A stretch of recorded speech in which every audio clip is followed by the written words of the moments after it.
उत्तरकाशी जिले के धराली क्षेत्र में हाल ही में आई आपदा ने भारी तबाही मचाई। लगातार बारिश और भूस्खलन से कई गांवों में जनजीवन प्रभावित हुआ, घरों को नुकसान पहुंचा और किसानों की फसलें बर्बाद हो गई। ऐसी कठिन परिस्थितियों में मुख्यमंत्री पुष्कर सिंह धामी ने तुरंत प्रभावित क्षेत्रों का दौरा किया और राहत व बचाव कार्य तेज करने के निर्देश दिए। उन्होंने भरोसा दिलाया कि राज्य सरकार हर पीड़ित परिवार तक मदद पहुंचाने के लिए पूरी तरह प्रतिबद्ध है। धामी ने बताया कि राज्य की मशीनरी ने लगभग 5,700 करोड़ रुपए का प्रारंभिक नुकसान का आकलन किया है। एनडीएमए और केंद्र सरकार की टीम जल्द ही प्रभावित इलाकों का दौरा करेगी। उन्होंने स्पष्ट कहा है कि किसी भी जरूरतमंद को मदद से वंचित नहीं रखा जाएगा और राहत व पुनर्वास की सरकार की सर्वोच्च प्राथमिकता है। सीएम ने यह भी कहा कि महिलाओं की भूमिका पर भी जोर दिया गया। उन्होंने कहा कि उत्तराखंड की मातृशक्ति हमेशा इतिहास रचती आई है। राज्य आंदोलन हो, परिवार संभालना हो या समाज की सेवा, महिलाओं ने हर मोर्चे पर समर्पण और नेतृत्व दिखाया है। आज मातृशक्ति शिक्षा, स्वरोजगार और स्वयं सहायता समूहों के जरिए राज्य की प्रगति में अहम योगदान दे रही है। धामी ने बताया कि महिलाओं की तरफ से बनाए उत्पाद अब देश और विदेश में मांग है।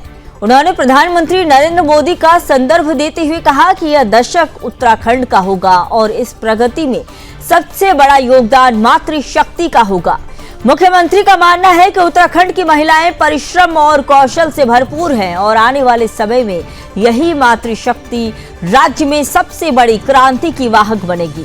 इस आपदा और उसके बाद की तेजी से उठाई गई कार्रवाई ने यह साफ दिखा दिया है कि धामी सरकार न केवल संकट में सक्रिय है बल्कि राज्य की महिलाओं और समाज की ताकत को पहचानते हुए विकास और सशक्तिकरण को भी अपनी प्राथमिकता बनाती है।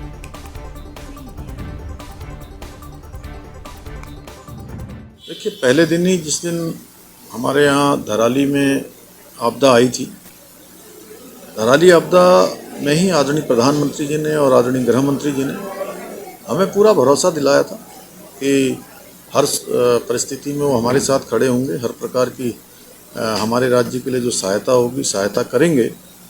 और पहले भी चाहे जोशीमठ हो या अन्य आपदाएं हों, हर एक आपदा में भारत सरकार ने हमारा आदरणीय प्रधानमंत्री जी के नेतृत्व में हर प्रकार से सहयोग किया है।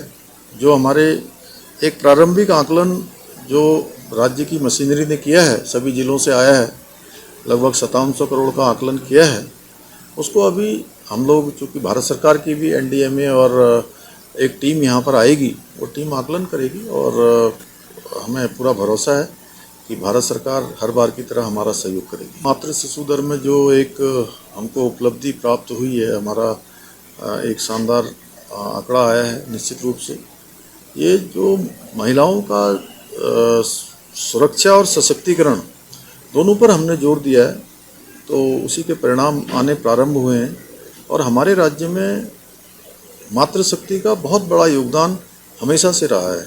चाहे इस राज्य की स्थापना का जो आंदोलन रहा हो, उस आंदोलन को भी बढ़ चढ़कर मातृशक्ति ने आगे बढ़ाया और राज्य प्राप्त हमको हुआ। चाहे यहाँ की इकोनॉमी को चलाना हो, यहाँ के घर परिवारों को चलाना हो, बहुत बड़ा योगदान मातृशक्ति का हमेशा से रहा है। और महिलाओं के अंदर हमारे यहाँ बहुत कौशल भी है, बहुत लगन भी है और परिश्रम भी उनके अंदर कूट कूट कर भरा हुआ है। परिश्रम की पराकाष्ठा तक वो काम करती हैं।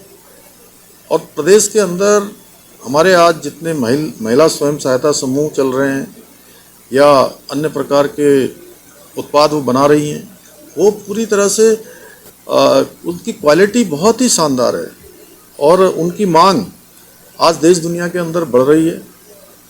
और मैं एक बात को बिल्कुल पूरे विश्वास के साथ कह सकता हूँ, दावे के साथ कह सकता हूँ कि आदरणीय प्रधानमंत्री जी ने जो बाबा केदार के धाम से उनके मुंह से निकले हुए शब्द थे कि ये दशक उत्तराखंड का होगा, उत्तराखंड तरक्की पर होगा, उत्तराखंड उन्नति पर होगा, उत्तराखंड गति प्राप्त करेगा, उत्तराखंड प्रगति प्राप्त करेगा, उसमें सबसे बड़ा योगदान अगर किसी का होने वाला है, सबसे बड़ी क्रांति की वाहक कोई बनने वाली हैं, तो वो हमारी महिलाएं बनने वाली।